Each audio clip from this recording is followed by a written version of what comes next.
para explicar para vocês que nós estamos viajando, certo? Já está na tela? E antes de entrar no barco, eu gostaria de fazer uma oração com todos nós juntos, para a gente começar essa fase. Vamos fazer de conta que é dia, está no barco, está no porto, certo? Esse porto, nós estamos, hoje é dia 6? 7. Então, já faz 7 dias que nós estamos no porto. Esse porto é no Brasil, por isso faz 7 dias. Tá bom? 7 dias esperando. Então nós vamos embarcar. Acredite, a vida que Deus tem preparada para nós, desde quando nós nascemos, é uma viagem. É uma viagem. Nós desembarcamos hoje num porto. E nós vamos começar uma viagem. E eu quero orar junto com vocês. Tá? Entendendo que nos próximos 361, são 366 esse ano, né? Então 359 dias que Deus tem reservado para nós, são dias de boa viagem. Amém? Vai ter ondas, vai ter tempestades, vai ter bastante coisas acontecendo, vai ter celebrações, vai ter desembarques, mas é uma viagem. Essa viagem, para mim, já começou há 60 anos. Vai fazer agora. Aliás, esse mês é o mês dos melhores aniversariantes da igreja, né, Waldemar? Né? Tá. Não está? Então não tem o seu cadastro lá. Me passa depois. Passa mesmo, né? O seu também, Júlio. Passa o seu... Porque a gente cadastra assim, membros e não membros, tá? Para poder ter lá. Eu procurei não membros, não vi. Então, ó, gente boa. Márcia, tem a outra Márcia, Valdemar, tem o Júnior, tem a Sandra e eu. Os melhores aniversários. Tem mais alguém que faz aí em janeiro? Não, né? Que tem cadastrado isso. Então, assim, quase 60 anos viajando.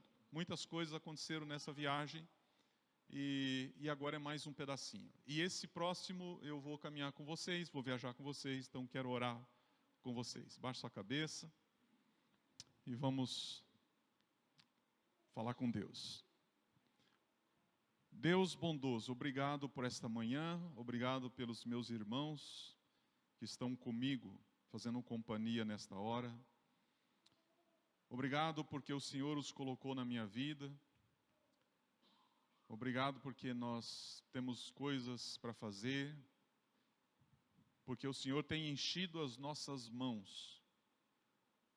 O Senhor tem colocado trabalho nas nossas mãos. O Senhor tem colocado recursos nas nossas mãos. O Senhor tem colocado-se à disposição para nos dirigir. E eu oro para que esse novo ano, essa nova viagem, essa nova etapa, junto com os meus irmãos, seja um tempo maravilhoso. Seja um tempo de enriquecimento, de crescimento, de experiências, de alegria, de vitórias, de conquistas. E que em todas elas o Senhor seja exaltado e glorificado. Deus usa as nossas vidas e através de nós abençoe essa cidade, esse bairro, abençoe famílias, abençoe aqueles que o Senhor tem para colocar junto conosco nessa nova etapa. Em nome de Jesus, nós oramos. Amém? Então vamos lá.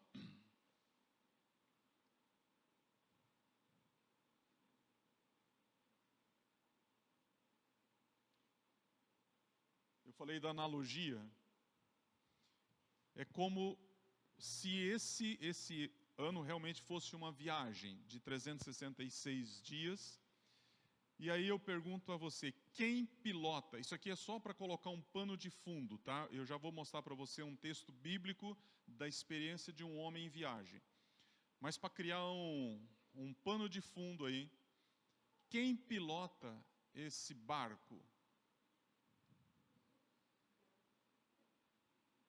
Vamos lá. Quem pilota esse barco?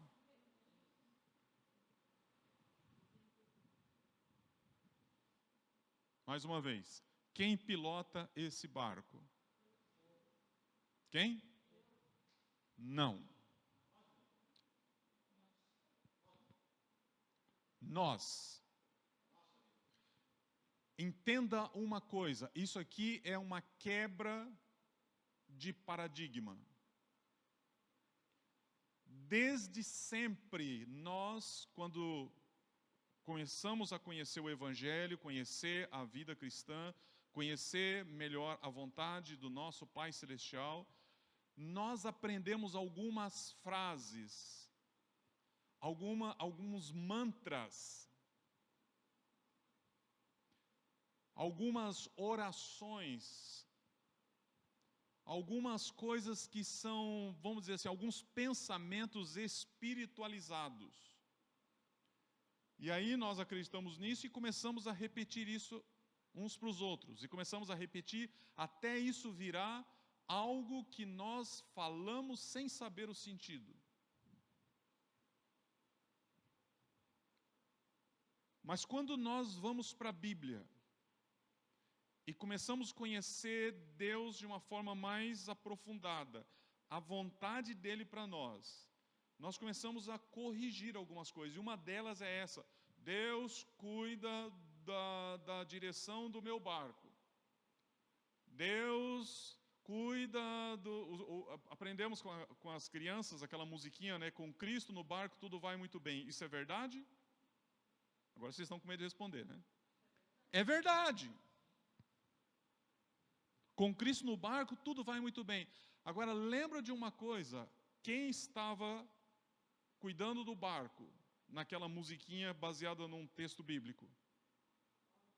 Os homens. Onde estava Jesus? Dormindo, descansando, tirando uma soneca. Ele estava cansado. Vamos aprender uma coisa,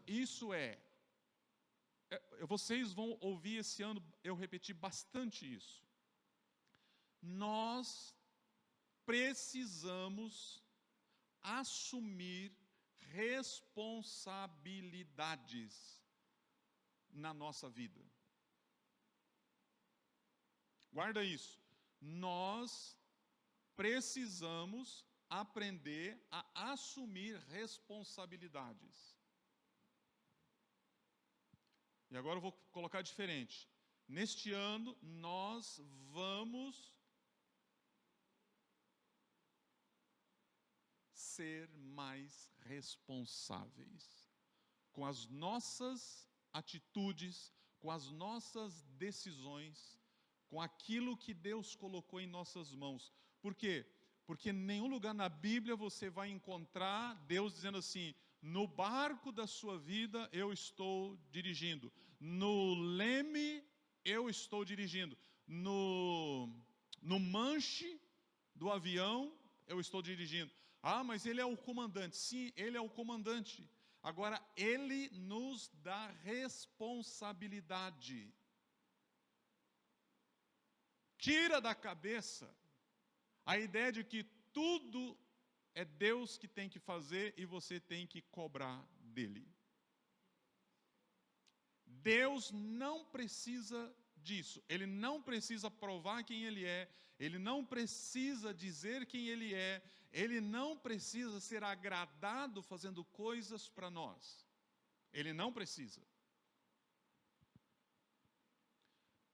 No barco, meus irmãos, quem pilota?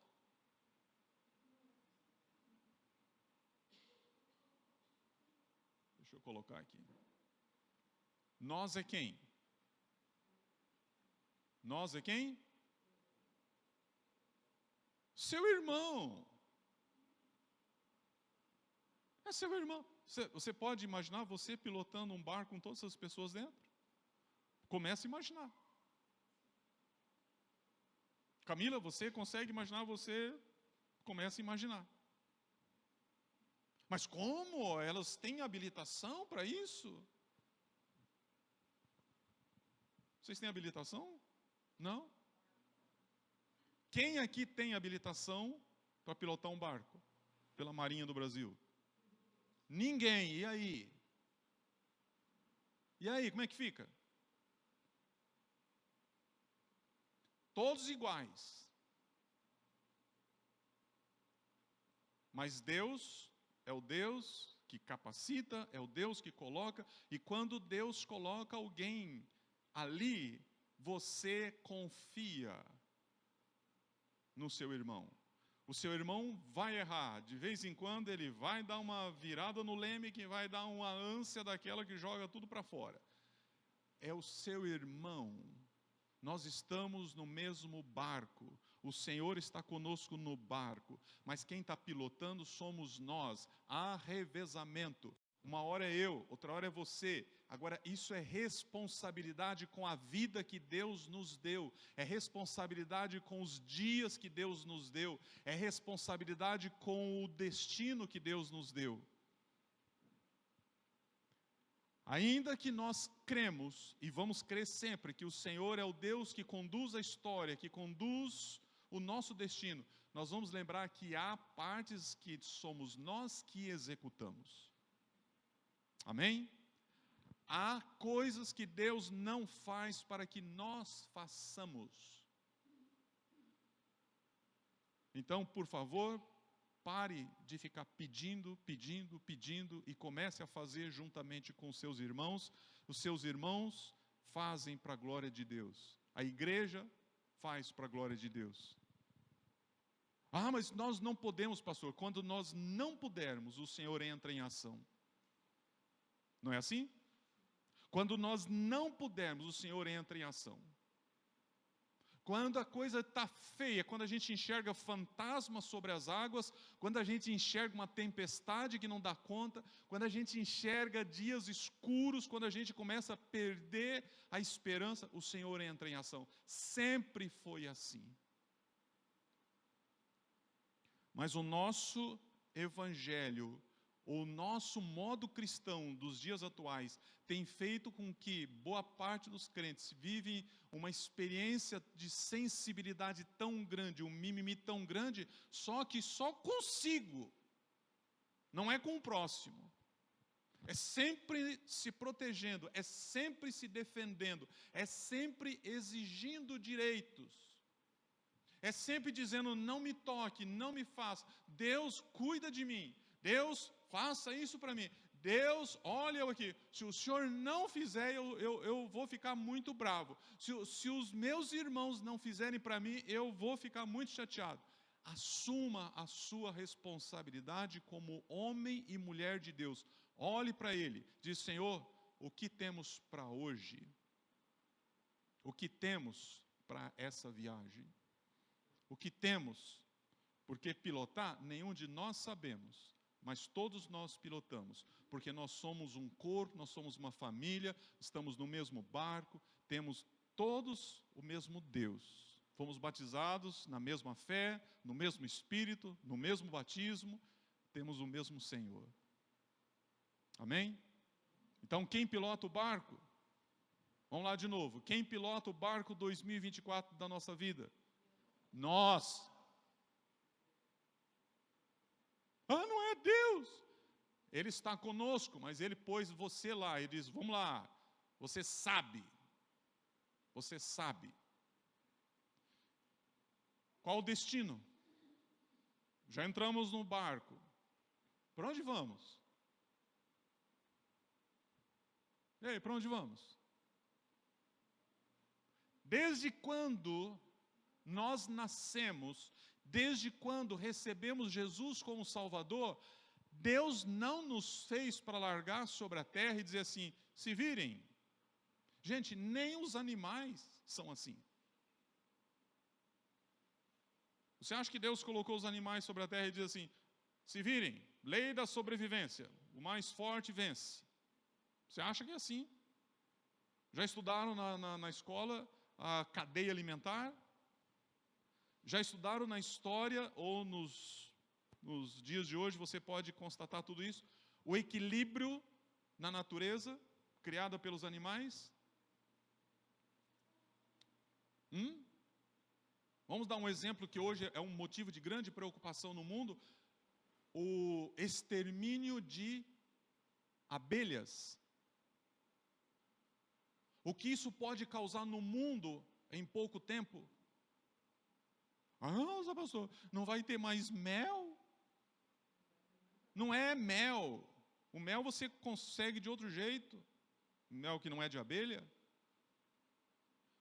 Mas extermina-se as abelhas e você vai ter um grande desequilíbrio na natureza. Eles dizem, e Deus, não é Deus que está cuidando das abelhas? Ele deu às abelhas uma responsabilidade, e elas, como animais irracionais, mas instintivos, elas cumprem o seu propósito. Mate elas, e as consequências virão. Citei um exemplo. Há alguns que nós podemos matar para comer. Alguns desses animais. Não todos. Qual o destino? O destino que Deus criou para nós. Qual destino Deus criou para nós? Viver mais um ano, e mais um, e mais um. Até quando? Quem aqui tem 140 anos? Não. Capítulo final de cada um. Isso significa, nós vamos para um porto. Qual porto? O porto da glória. Estamos indo para lá? Pastor, eu não sei para que eu nasci. Você nasceu para ir para a glória. Você estava lá com Deus. Nasceu aqui e volta para Deus. Ele assoprou fôlego de vida em você. Ele assoprou fôlego de vida em nós, para um dia recolher esse fôlego de vida, para a glória dele. Então, nessa viagem, umas curtas, umas médias, umas longas, outras bem longas, nessa viagem, para onde nós vamos? De volta para Deus, para casa. Não é difícil entender isso. Não é difícil entender. Qual a missão que nós temos nessa viagem? Qual a missão? Para que você nasceu? Você nasceu para fazer discipulado, você nasceu para evangelizar, você nasceu para conhecer Deus e transmitir Ele, você nasceu e você está aqui hoje e você vai caminhar 2024 com uma missão que ela está sintetizada na Bíblia como fazer discípulos. Eu coloquei ali uma outra frase que eu tenho gostado muito de estudar sobre ela, que é você ser ministra da reconciliação. O apóstolo Paulo diz que nós somos ministros da reconciliação. Nós somos aqueles que diz ao mundo que não há mais necessidade do homem ficar separado de Deus. Que Jesus veio para reconciliar o homem consigo. Essa é a sua tarefa de vida. Use a expressão que quiser, evangelizar, discipular, ministrar, sintetiza tudo nisso aqui. Ministra da reconciliação. Pessoas precisam saber que Jesus já veio e salvou o homem que quer ser salvo, a mulher que quer ser salva. Difícil entender isso? Não. Então, quem pilota o barco nessa viagem? Nós. O Senhor está conosco e nós estamos viajando. Para onde nós vamos? Só voltando um pouquinho, como que o Senhor está conosco? Vamos lá. Como é que Ele está? Qual é a expressão bíblica para afirmar que Ele está conosco? De que maneira? Espírito Santo. O Senhor Jesus disse, quando eu for, vos enviarei o Espírito e Ele estará com vocês. Eu vos enviarei o Espírito Consolador, o Espírito que nos faz lembrar das coisas que nós aprendemos, nos faz lembrar, nos faz ter a consciência de Deus. O Espírito que nos lembra e nos coloca numa posição de entender juízo de Deus. O Espírito que nos faz entender, compreender o que é pecado. O Espírito de Deus que é aquele que geme conosco nas nossas orações. E está em nós, porque quando a pessoa recebe Jesus como Salvador, ela é batizada no Espírito.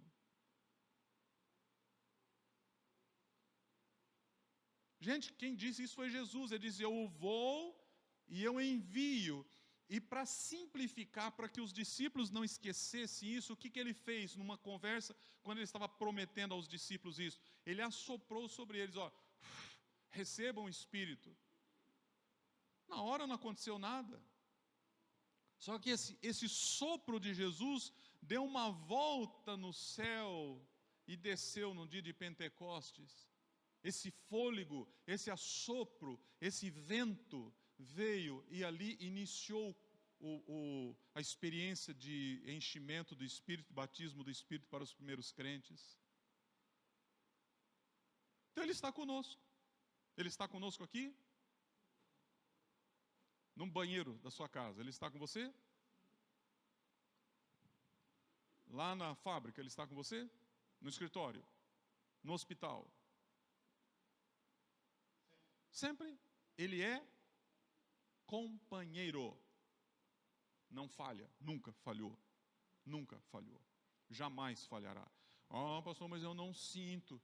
Não é sentimento. Não é sentimento. Essa experiência é uma experiência de convívio. Entende isso? Essa experiência é uma experiência de conversa. Conversa com Ele. Fale com Ele. Abra o seu coração. Não sabe o que falar? Geme. Ele está com você. Não fui eu que disse isso.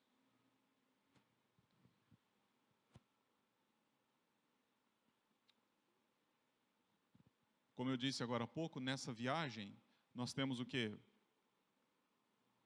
Vários desembarques. Não é? Você não acha que uma pessoa entra no navio e nunca mais sai dele. Vamos fazer uma viagem. Uma viagem, quantos dias dura essa viagem? 366 dias. Opa, é muito longa. A gente precisa pôr os pés na terra. A gente precisa pegar mantimentos. A gente precisa encontrar pessoas. Então, nessa viagem de muitos anos, ou dessa vez agora numa etapa de 1 ano, a gente faz desembarques nos portos, não faz? Não é assim que funcionam as viagens? A gente faz muitos desembarques. Vai parar em algumas ilhas? Vai parar em alguns portos? Por quanto tempo? Depende da vontade de Deus. Eu quero lembrar vocês, guarde isso, esse recorte, guarde isso na sua mente, no seu coração, para esse ano que nós estamos começando. Guarde isso lá dentro. Gente, não vai ser uma travessia 100% do jeito que você gosta. Vai ter tempestades, vai ter lutas, vai ter gente convivendo com você, que são gente que precisa ser amada, gente difícil.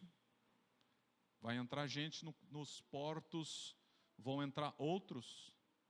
Você vai estar tão acostumado dentro desse barco, que você vai preferir que não entrasse mais ninguém. Mas em cada desembarque e embarque, vai entrar gente diferente.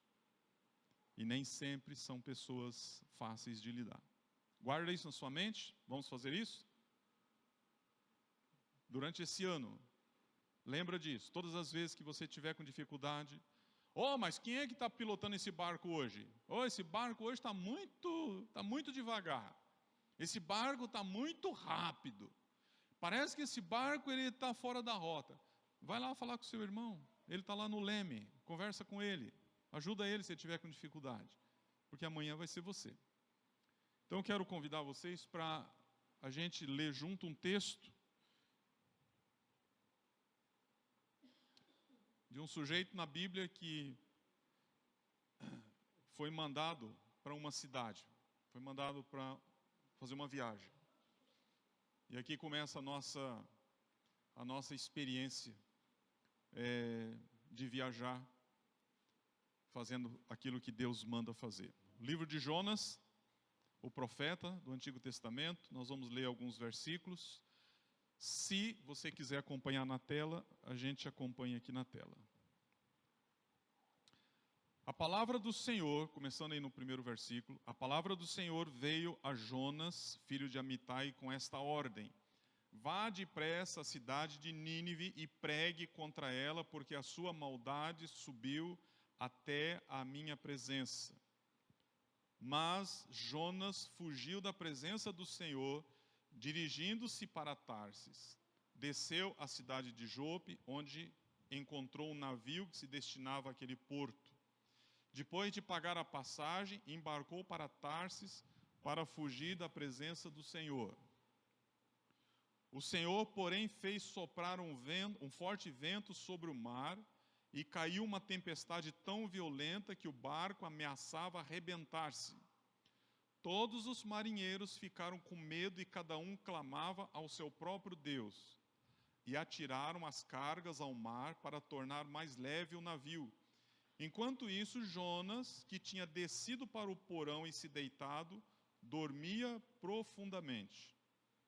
O capitão dirigiu-se a ele e disse: como você pode ficar aí dormindo? Levante-se e clame ao seu Deus. Talvez ele tenha piedade de nós e não morramos. Então os marinheiros combinaram entre si: vamos tirar sortes para descobrir quem é o responsável por essa desgraça que se abateu sobre nós. Tiraram sortes e a sorte caiu sobre Jonas. Por isso lhe perguntaram: diga-nos, quem é o responsável por esta calamidade? Qual é a sua profissão? De onde você vem? Qual a sua terra? A que povo você pertence? Ele respondeu: eu sou hebreu, adorador do Senhor, o Deus dos céus, que fez o mar e a terra. Com isso, eles ficaram apavorados e perguntaram: o que foi que você fez? Pois sabiam que Jonas estava fugindo do Senhor, porque ele já lhes tinha dito. Visto que o mar estava cada vez mais agitado, eles lhe perguntaram: o que devemos fazer com você para que o mar se acalme? Respondeu ele: pegue-me e jogue-me no mar, jogue-me ao mar, e ele se acalmará, pois eu sei que é por minha causa que esta violenta tempestade caiu sobre vocês. Ao invés disso, os homens se esforçaram ao máximo para remar de volta à terra, mas não conseguiram, porque o mar tinha ficado ainda mais violento. Então eles clamaram ao Senhor: Senhor, nós suplicamos, não nos deixes morrer por tirarmos a vida deste homem. Não caia sobre nós a culpa de matar o inocente, porque tu, ó Senhor, fizeste o que desejavas. Então pegaram Jonas e o lançaram ao mar enfurecido, e este se aquietou. Ao verem isso, os homens adoraram ao Senhor com temor, oferecendo-lhe sacrifício e fazendo-lhe votos. Então o Senhor fez com que um grande peixe engolisse a Jonas, e ele ficou dentro do peixe 3 dias e 3 noites.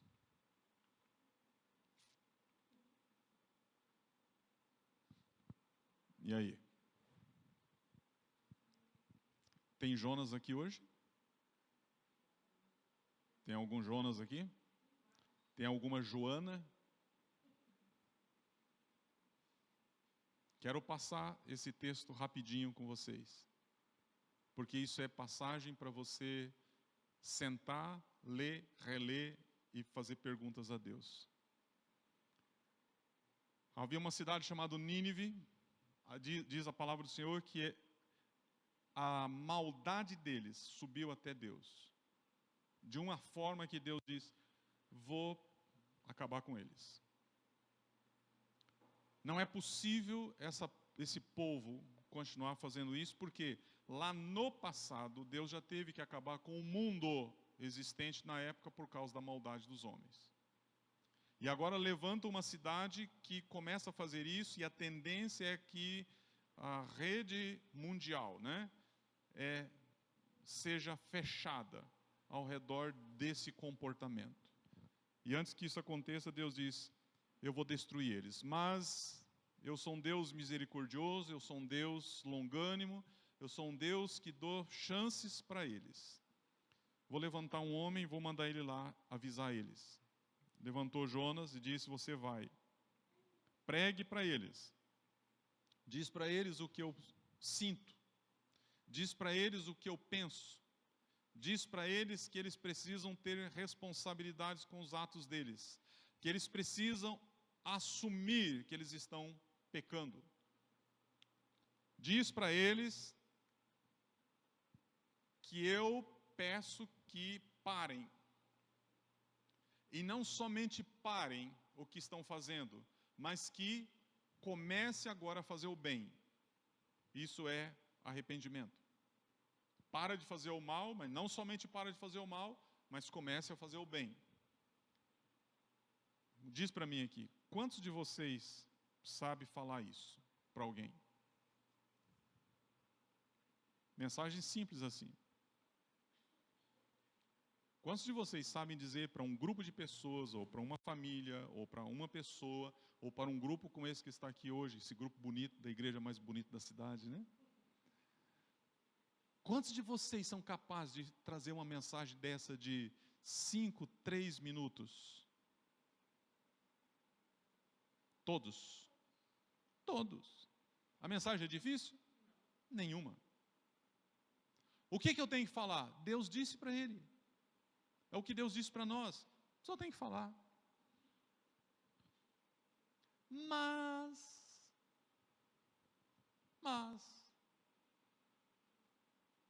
o homem olha para lá e diz para cá: não era esse o meu projeto para 2024. Essa viagem não estava nos meus planos.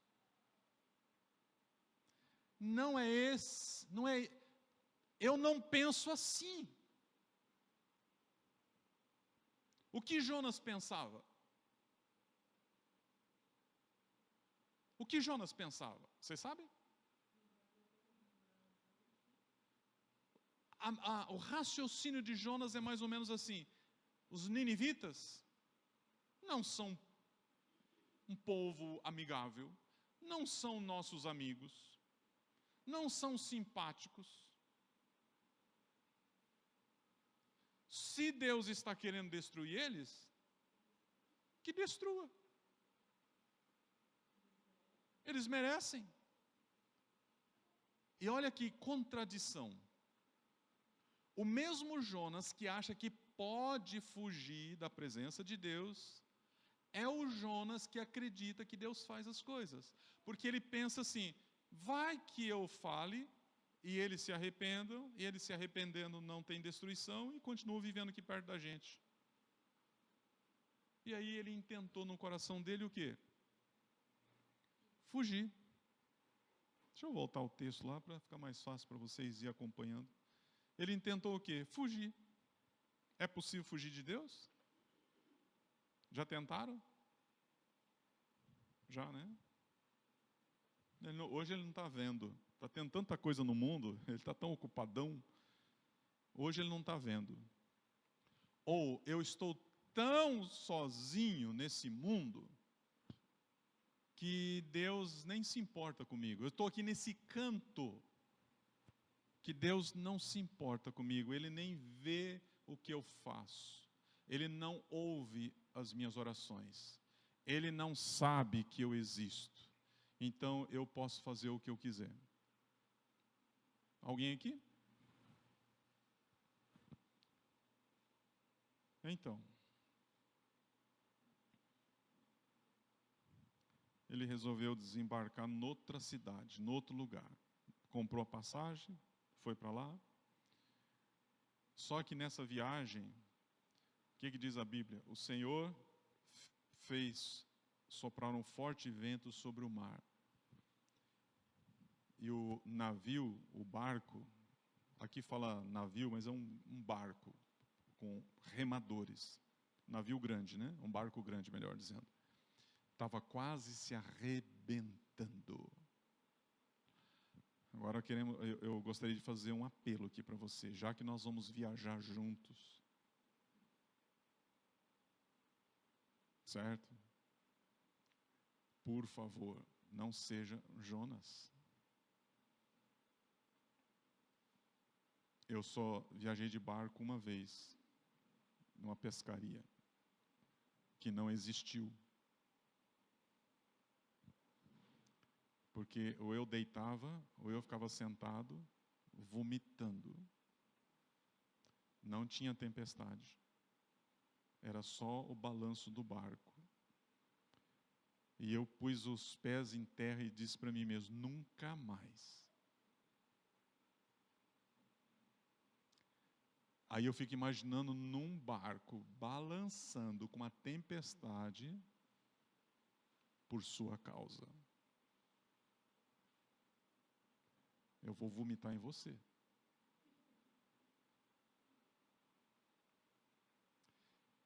Uma pessoa no barco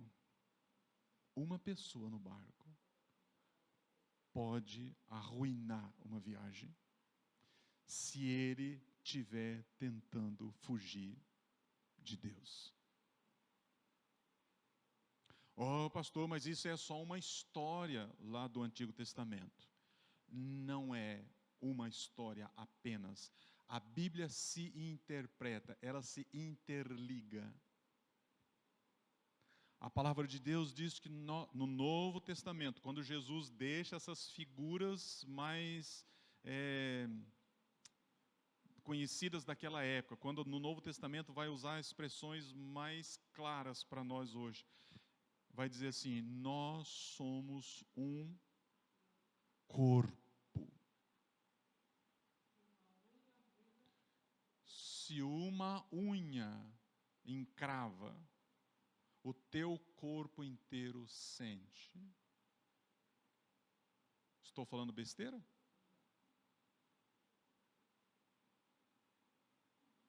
Sabe, né?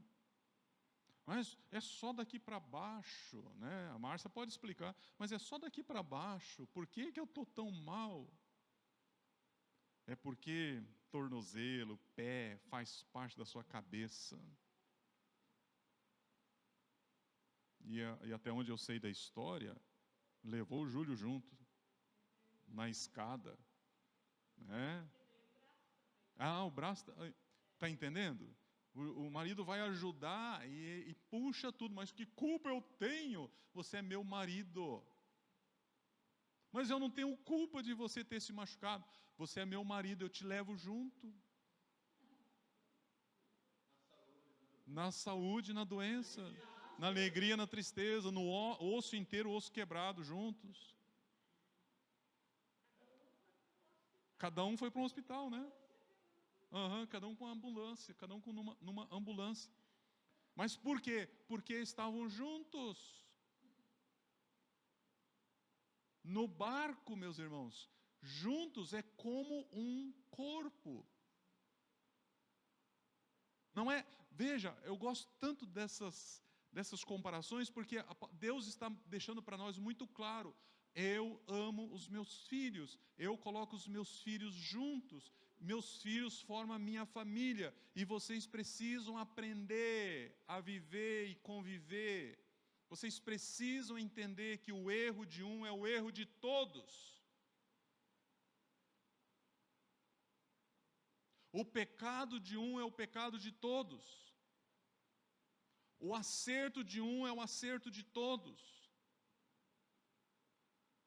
A vida santificada de uma pessoa entre nós santifica o grupo.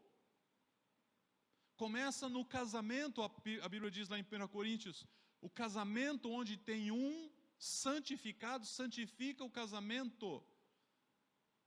A aliança de irmãos que temos é a mesma coisa. Quando estamos juntos, essas coisas acontecem, queira você acredite ou não, queira você veja ou não, queira você aceite ou não. Alguém poderia dizer assim, então eu prefiro não estar no barco, ok?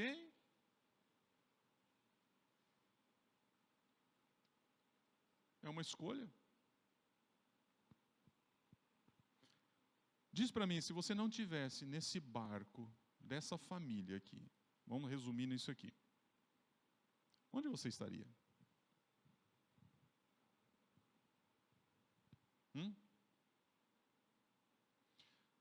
Porque, volto um pouquinho para dizer assim, se a vida é uma viagem, você está onde? Viajando? Ou estaria estagnado no mesmo lugar? Não. Daqui eu não saio, daqui ninguém me tira, eu nunca vou morrer, eu nunca vou encontrar com o Criador, o fôlego da vida nunca vai voltar para Ele. Eu sou dono do meu nariz, eu sou dono da minha vida. Quem fala assim é o diabo. Porque o diabo, ainda que ele saiba que ele já tem o destino dele selado, ele acredita que ele pode ser Deus. E ele é Deus para muita gente. Quando a gente vem nessa posição e diz assim, eu também penso igual ao diabo. Eu acredito mais nele do que no Deus eterno. Mas lembra, tem um final essa viagem. Não quero saber. E aí, quando você conversa com pessoas assim, elas vão dizer assim, o fim ninguém sabe. Não é assim que falam? O fim ninguém sabe. O fim, alguém voltou de lá para dizer, morreu, acabou. São dois tipos de pensamentos. Ou o indivíduo, ele acredita sim, acabou. Ou ele vai para um outro ponto que diz assim, todo mundo vai para o céu. Ou ele nega a existência da imortalidade, ou ele nega a existência de um destino, ou ele põe todo mundo no mesmo lugar. E todo mundo ele nunca põe todo mundo no inferno. Porque se ele põe todo mundo no inferno, ele também tem que estar lá, não é? Então onde é que ele põe todo mundo? No céu. Agora é assim que diz a Bíblia? É assim que diz a Bíblia? Então veja, muitos não vão entrar no barco, não querem entrar no barco, não vão entrar no barco. Muitos. Mas se eles não estão no barco, esse que vai para a glória, eles estão onde?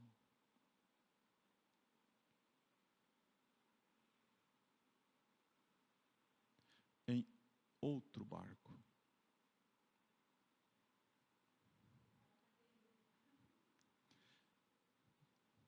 Um barco à deriva. Alguém ia dizer assim, é o barco que vai para as profundezas. Nessa viagem, gente, presta atenção nisso. Nesta viagem, o barco onde está a família de Deus, talvez encontre o barco à deriva. Não é assim? E a gente passa por eles? Toma! Viu? Não quis entrar no nosso lá atrás? Dane-se! É isso que nós vamos falar? Se há um barco à deriva, se são botes jogados ali para salvar vidas, nós temos essa tarefa de ainda em viagem.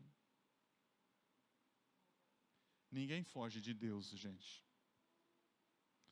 Nem aqueles que entraram no outro barco fogem de Deus. nem aqueles que estão no meu barco, junto comigo, fogem de Deus.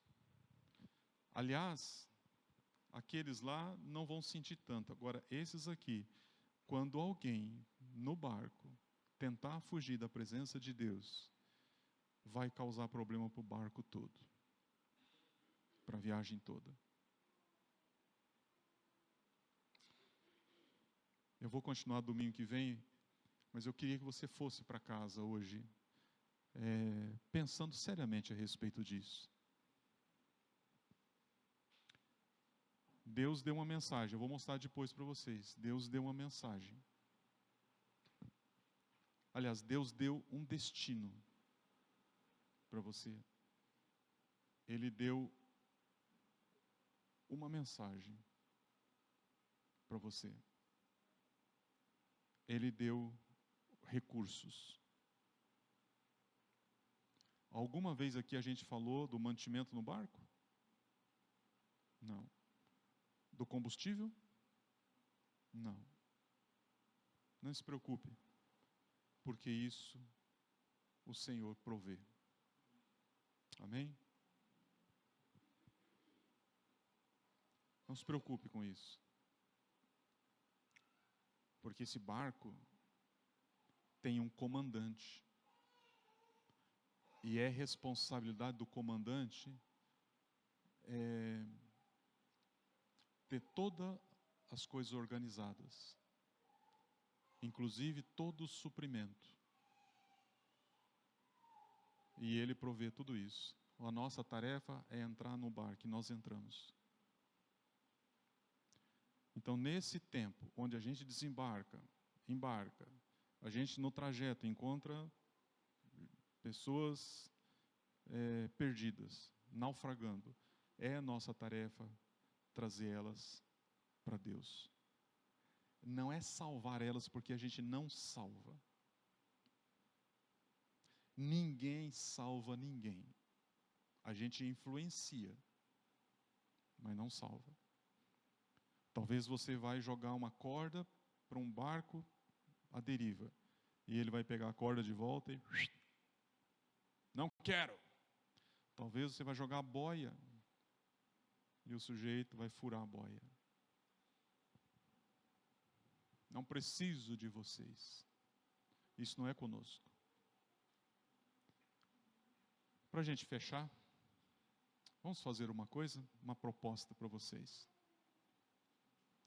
Já que temos essa viagem para fazer, o que você acha de pegar a tarefa de Jonas? O que você acha de pegar a tarefa de Jonas? O que Jonas tinha que fazer? Avisar pessoas assim: Deus quer salvar você. Ou Deus quer salvar vocês. Era só isso que ele tinha que fazer. O que acontece quando uma pessoa faz sobe, pega um microfone, sobe num banco e começa a falar isso? Talvez ele escute perguntas.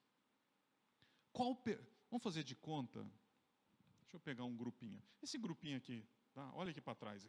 Aquele grupinho ali, tem uma turminha ali atrás. Eles estão separados. Tá? Tudo perdido.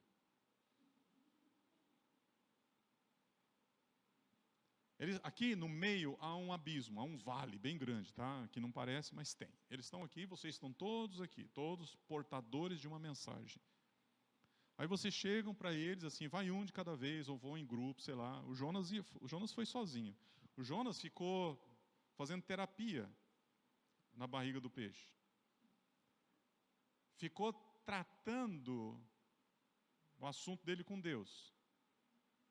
3 dias e 3 noites. Em disciplina, em arrependimento, em jejum, em oração. Era mais ou menos assim: se arrepende, homem, ou você vai virar alimento do peixe, porque por enquanto os ácidos não te atingiram. Os ácidos no peixe. Então, nós temos que dizer alguma coisa para esses aqui. O que nós vamos dizer para eles? olha, vocês precisam se arrepender. Vocês precisam se voltar para Deus. O Júnior, por exemplo, gente, vocês não conhecem ele, Barreirinha corre dele. Criminoso. Sim, mal que só. Denilson nem se fala. Ela é conhecida lá como a bruxa da Barreirinha. É muito má. A Bíblia diz que a maldade dele subiu até Deus. O Alexandre, quando ele desce ali no condomínio dele, o pessoal já começa: gente, cadê a carteira? Guarda o celular, porque esse homem é violento, ele arranca coisas das pessoas. E sabe quem vai atrás dele dizendo assim: isso aí, tio, isso aí, tio? O Pietro. Isso aí, é assim que faz, né, tio? A maldade. Você pensa que eu não sei o que você faz? Fica quietinha, só administrando o crime. Lá no escritório dela. Então temos ali um quinteto do mal. E Deus avisou: vou destruir essas duas famílias, eu vou destruir. Então o que vocês vão dizer para eles? Não façam isso, arrependam-se. Mas arrepender o quê? Arrepender do quê? Arrepender dos seus atos. Volte-se para Deus, o Criador. E a pergunta que eles vão fazer: que Deus? Quem é Ele? O Criador. Como Jonas respondeu para aqueles marinheiros: o Criador da terra e do mar aqui onde a gente está. Vocês vão começar a responder para eles as perguntas que eles vão fazer. E as perguntas que eles vão fazer não são perguntas difíceis, porque eles não sabem o que você já sabe. Então eles sempre vão fazer perguntas mais simples. Então ali, tirando os dois da ponta aqui, ó, não vai ter conversão, né? Nem a administradora e nem esse daqui que ele vai preferir entrar em outro barco. Mas 3 aqui se salvam. Cumprimos a tarefa? O que você acha de, durante esse ano, você trazer essa mensagem para as pessoas que não confessam Jesus como Salvador? Vamos fazer isso? Elas não são más, essas pessoas que eu estou falando. Talvez um ou outro, talvez alguém até more com você. Talvez o pecado deles não tenha nada a ver com esses comportamentos que eu mencionei aqui. Talvez são pessoas até muito religiosas.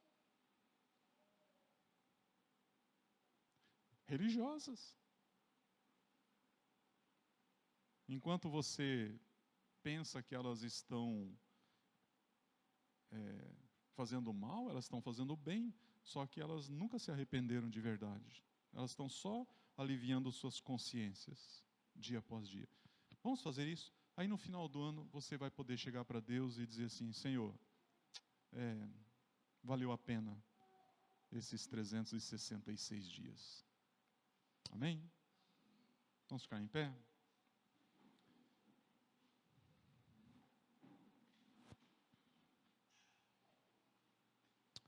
Obrigado, Deus, por esta manhã, pelos meus irmãos, por esta igreja, por todos que estão aqui e aqueles que ainda estão descansando, ainda estão tirando dias de férias. São nossos irmãos, e onde estiverem agora, que o Senhor os abrace juntamente conosco. E oramos para que todos os domingos deste ano a gente possa fazer todo o possível para estar juntos nesse encontro. Esse encontro que é vital, de extrema importância para as nossas vidas. Esse encontro que não é só encontro de amizade, de irmandade, mas é um encontro espiritual. E nós oramos para que o Senhor nos permita, durante esse ano, todos os domingos, a gente fazer todo o possível para estar juntos. Leva meus irmãos em paz, leva-nos em paz, abençoe esse dia e essa semana que hoje começa. Assim nós oramos em nome de Jesus. Amém. Deus abençoe todos vocês, tenham uma boa semana, como eu pedi a Deus agora, e nós nos encontramos domingo às 10h30. Se você quiser chegar um pouquinho antes das 10h30, é muito bom, tá? Poder chegar e conversar com